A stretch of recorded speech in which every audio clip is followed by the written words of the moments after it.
Let's start with the first panel of the day. And before I keep talking any longer, I would really like my fellow panelists to probably introduce themselves. So I don't know, maybe we can start with, I mean, Daniel, we've seen you, but reintroduction, Nina, and then Adam, just as you appear on screen. Sure. Daniel, you're going to go ahead and introduce yourself again. Okay, sorry, once again, yes. Hi, so Daniel Knapp, Chief Economist at IAB Europe. I've been following ad markets for the last 15 years, tracking growth, looking at opportunities, understanding trends and trying to quantify them. Yeah, and I'm fascinated by the digital audio space because of all this innovation that we're seeing right now. Thank you. Hi, I'm Nina Harvey. I am the global lead for business development, focusing on audio and digital out of home. I work at Magnite, which is formerly Rubicon Project and Talaria. We merged earlier this year, bringing together kind of Rubicon Project's expertise on omni-channel programmatic buying and Talaria's expertise in CTV to provide the largest independent sell-side programmatic exchange. Thank you, Nina. Adam. Hi, I'm Adam Bowie. I work for the BBC World Service. I'm the commercial business development manager, one of the commercial business development managers. My speciality is podcasts, and my background is commercial radio and in the UK as well. So I've got quite a lot of audio experience. Brilliant. And you're also, sorry for the gag, but you're showing it through your kit there. I mean, that's amazing. I should really up my game. I mean, that's something else. Yeah, I've got a proper microphone and things like that. You're really outshining us. Like, I feel really bad now. Yeah, beyond that. So really, our aim today with this first panel is to do a little bit of a whistle-stop tour, if we may, into the digital audio marketplace, kind of carrying on to the great presentation that Dan has started us off on. And really highlight the key, once again, kind of key opportunities, key challenges, and kind of highlights, right, for all of our listeners to take away with them and work on. So let's take a bit of a step back and kind of let's start from the beginnings, as they say. And what I'd like to kind of pick your brains on is definitions, right? So first of all, I would like, any of you, whomever wants to start first, but to unpack a little bit, what is that we mean by digital audio? So what that kind of includes, what are we talking about when we're talking about digital audio? Any taker? Yeah, I mean, from my point of view, digital audio is really kind of any online audio listening, which is happening, and that can be streamed or downloaded content, which could be happening on a mobile device, web app, smart speakers, and desktop, and really can include music or the spoken word. So you're talking about podcasts, radio, or streamed music listening. Brilliant. Yeah, I'd agree with that. And I think you've got to think of traditional types of audio which have turned into that digital delivery. So from listening to radio and BBC Sounds to, listening to, podcasts or listening to what would have previously been purchased music, but now it's streamed music. It's absolutely everything. I guess it's really the mechanism, but it's audio and actually all those great different new types of audio that Daniel was just talking about that we probably don't even really think about it, when you get into Discord or listen to the concerts in Fortnite.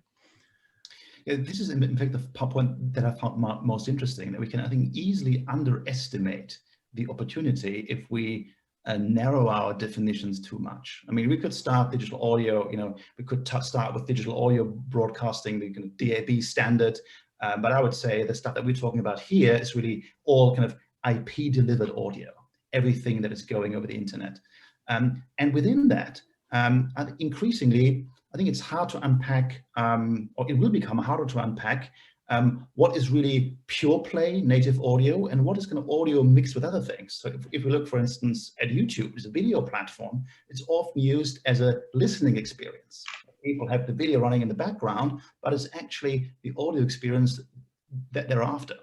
And with Discord and with Fortnite and so forth, it's an audio visual experience. It's kind of, in a sense, it's audio first, but the immersive experience of being there in audio, being there virtually but immersively, is enabled by having video.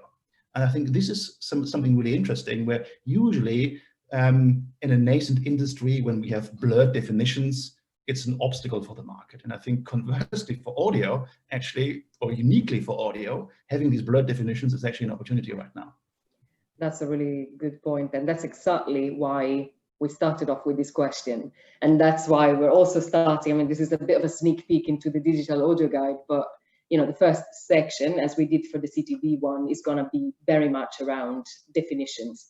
So not to pigeonhole too much, but really to clarify, right, what the opportunity is there and what we're talking about when we are talking about digital audio today, at least.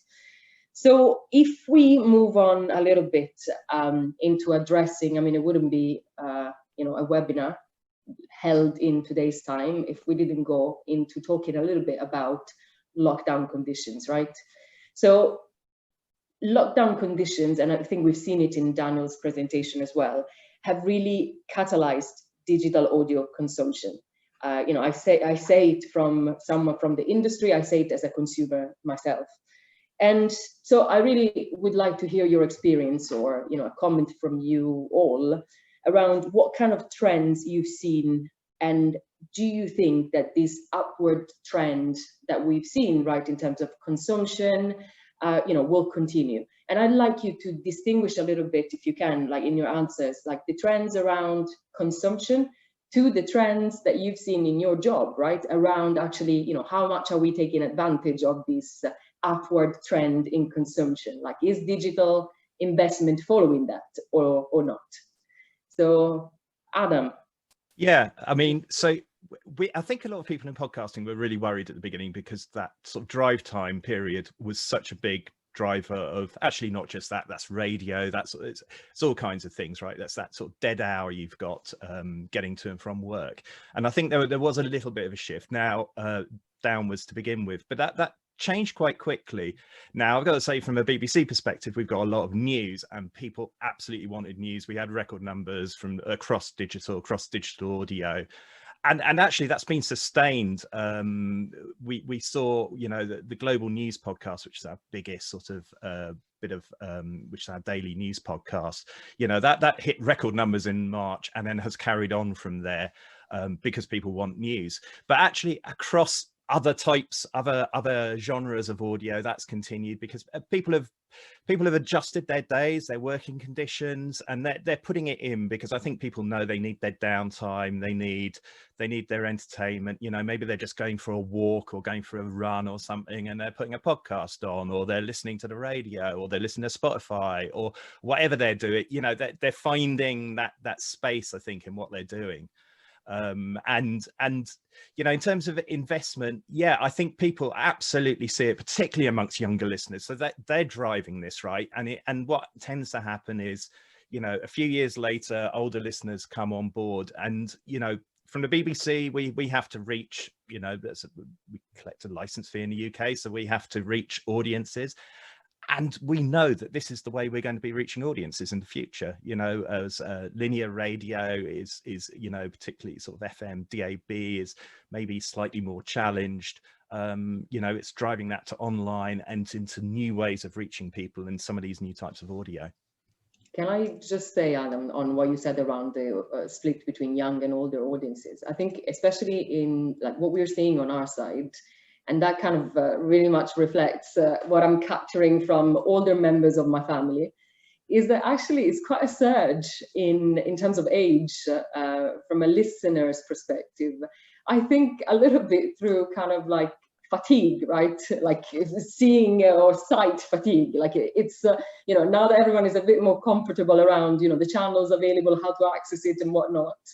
I think there is really a lot of benefit that is taken from taking a break a little bit from that kind of looking at something. Oh yeah, I mean, I think we all know that from Zoom. Hey, we're on a Zoom call now, so I'll be polite. But you know, we all know that maybe doing the odd phone call from now and again is better than doing a face-to-face meeting. And it's absolutely the same. Get outside or put some headphones on or whatever, and and sort of get away from the screen for a bit. And that's absolutely true. Brilliant. Nina, do you want to add anything? Or Dan, sorry, I've interrupted you. Bad housekeeping.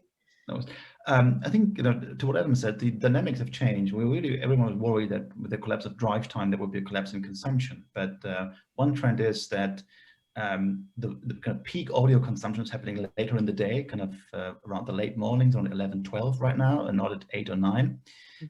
And we've also seen an explosion of new content. So if we go back to the podcast space, globally, the latest numbers I could find, we have around 850,000 podcasts available, at least in the Western world, and around 30 million episodes.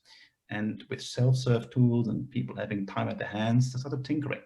And a lot of new podcasts have come. So we've seen a kind of podcast listener growth, about over 100% still in Q2. It was around 300% in Q1, according to your own SEC filings, Clem.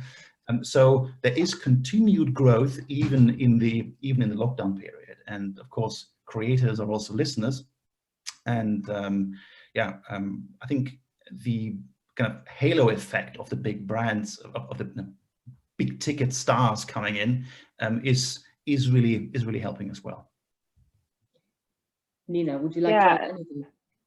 Yeah, completely. I think I agree, obviously, with both Adam and Daniel's points of view and on the growth that we've seen, and also that shift in listening behaviour. And there was actually quite an interesting report which came out a few months ago, kind of just over the summer, by the Rebound Factor, or Rebound Project, sorry. And they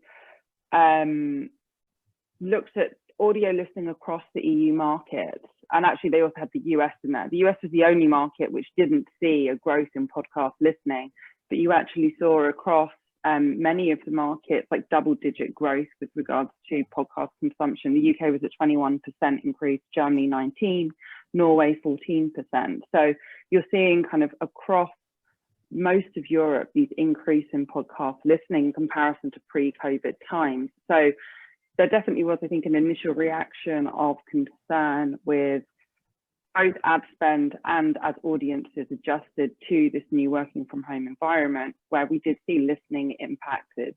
However, that definitely rebounded very quickly. And so you then saw these numbers actually coming back. And I think, both to Adam's point around kind of the relief, and Daniel talking about, people now are just changing and they're having a different experience listening.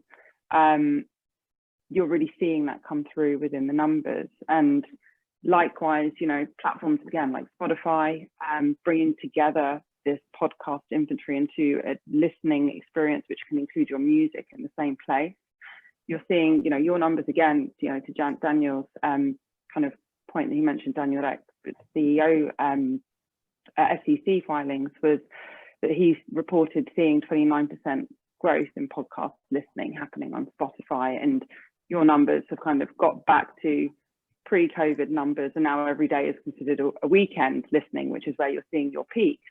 So actually we're seeing a real rise in general streamed audio listening behaviors, which obviously is brilliant that audio can provide that user experience for people where they're able to change their consumption habits into something which they're leaning into, which they're finding so rewarding for them. And from an advertising point of view, we're seeing advertisers leaning into audio too. And I think there's a number of factors for that. I think, again, initially when lockdowns came into place, a lot of ad spend was paused as brands were dealing with the situations and were trying to recalibrate their messaging, which maybe was no longer appropriate in this new pandemic world that we're in.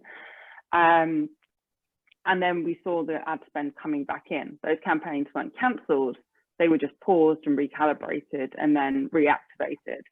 And what you see is actually there are opportunities now for brands to experiment with audio where maybe they would have previously been a video buyer.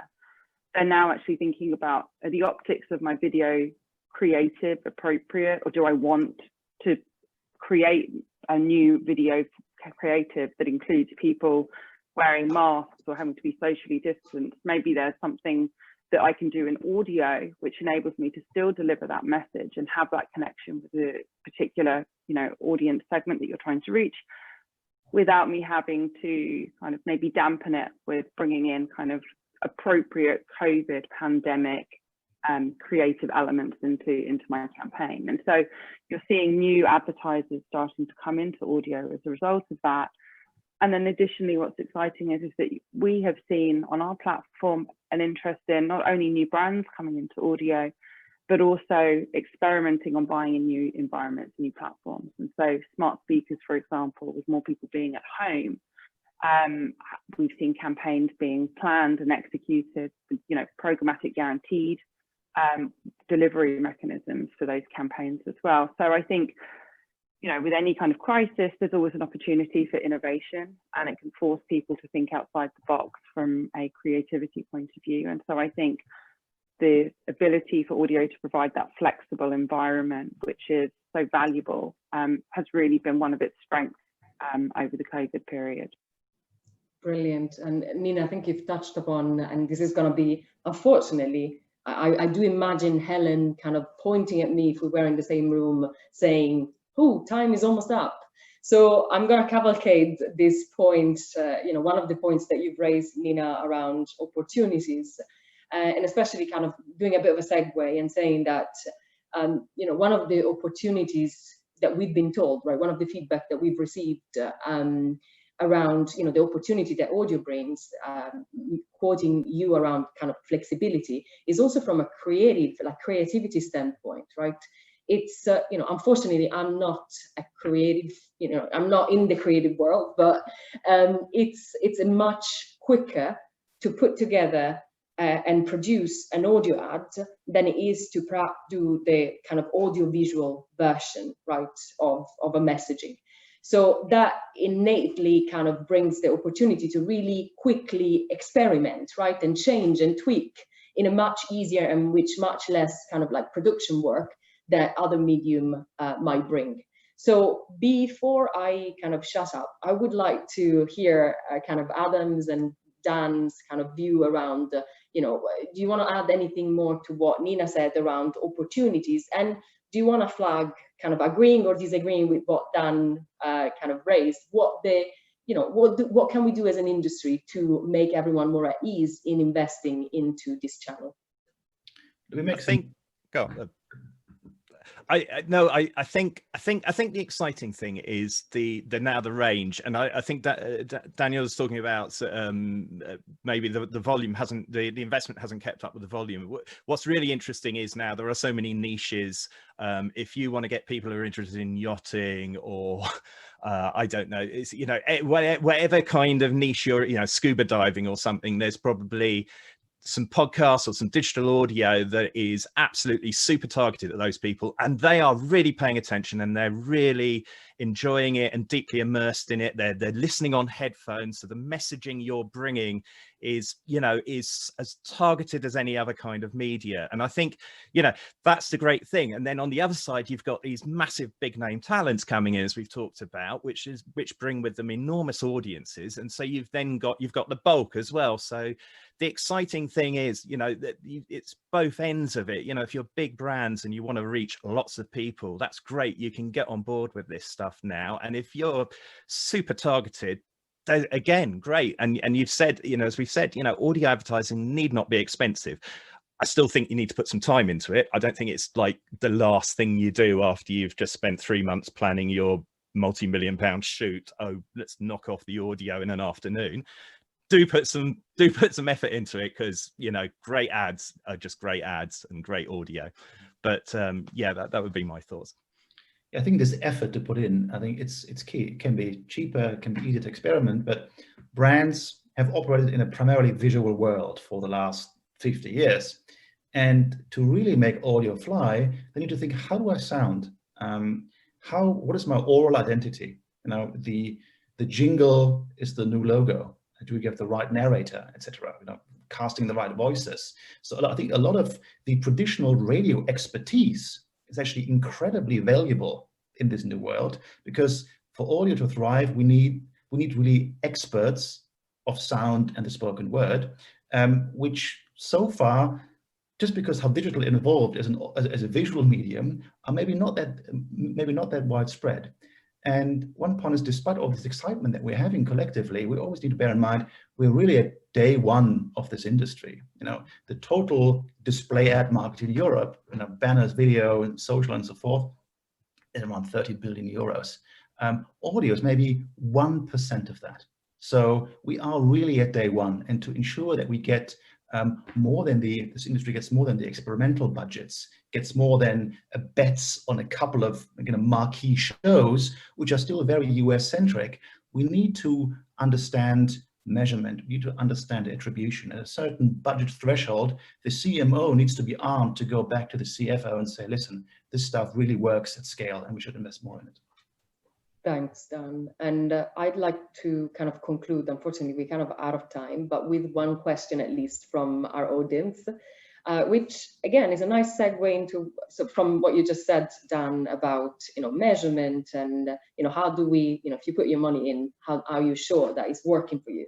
And that's about, so a question from the audience, what metrics are advertisers using to measure the performance of audio? And in half a second, I can tell you, like, I'm seeing it all at the moment. There is a slightly amount, I think, of, you know, there's testing in the sense of how advertisers and agencies with them are measuring this channel. I'm seeing, you know, reach, listen through rate. As always, I mean, that's a bit of wishful thinking, but I like to see, you know, deeper as well, like how, you know, audio really can contribute to what's considered like performance, right? So we can, you know, move a little bit from considering it just a top to mid funnel to something that actually does kind of create a meaningful opportunity for, you know, moving your bottom line. But I promised I was going to shut up. So if we want to do a quick round of answers, starting from Nina, maybe onto, in your experience, what do you think what you're seeing in terms of metrics? Yeah, and then we bring it to a close. Yeah, so I'll say from a programmatic point of view, when you're buying streamed digital audio, everything that you're getting in your usual programmatic buy, you can get with audio. So you can have all of your measurement that you would expect to see, being able to look at event signals as per quartile listening is happening, as well as being able to target, retarget, frequency cap, and have full attribution. So I think, you know, on the streamed digital audio side, the benefits of programmatic, which have historically always been there, continue to exist in the audio world. There isn't any issue there, I would say, with regards to data and measurement. Where you have concerns when it comes to programmatic buying in audio is really in the download environment, and you're talking really there about podcast listening. And that's where there are challenges, because there is this lack of data and measurement, which is really down to, you know, where most of the consumption still happens, which is in Apple. There's very limited listener data, which is shared by Apple. And so that's a real challenge, which we as an industry all need to be able to work to address. And that's something that we need to work with the platforms and the hosting platforms to be able to try and enable as much data to be passed through the bid stream as possible, and using measurement, etc. But I would say that, you know, generally when you're looking at audio buying, you know, there's numbers of reports that you can see with Nielsen looking at the value that display advertising, the audio has in comparison to display advertising, you know, over 24% increase in brand recall, you know, and with podcast buying that's happening, that also has brilliant results, over 60%. You can see case studies that have been done by Midroll, for example, and the impact that audio can have on conversions delivered by campaigns that are run through podcasting. So I think there is measurement there. There shouldn't be a misnomer that there is no measurement at all, and there is definitely value which marketers should be aware of buying in both the streamed and the download environment. Super. Adam, would you like to add anything to that? Yeah, the one thing I'd add, I totally agree with Nina, 100% there. And I think the one interesting thing, even with podcasts, is we're seeing sort of a subtle shift now from downloads to streams, because as data becomes more plentiful, I think fewer and fewer of us have worries about data caps and so on. You know, the old model of podcasting was very much designed for you download at home, maybe when you plugged your iPod into iTunes. I mean, that's how it kind of started. And and you know, you're definitely on a Wi-Fi, and now, you know, no one really thinks twice about streaming wherever they are. And that's the same with podcasts. I just want to do something, it might not actually be physically on my phone. And so once you're into that kind of more into that streaming thing, everything that Nina's just been talking about kind of applies there as well. Brilliant. Dan, any last comment? Just very quickly, the good old CPM is of course going to remain. We got our listen through rate that you mentioned. We got mute rate to kind of get a bit more textural engagement. And I also think we're going to see outside of the programmatic world, or maybe even like in a direct deal environment, we're going to see custom sponsorship deals. Brilliant. So Nina, Adam, Daniel, thank you so much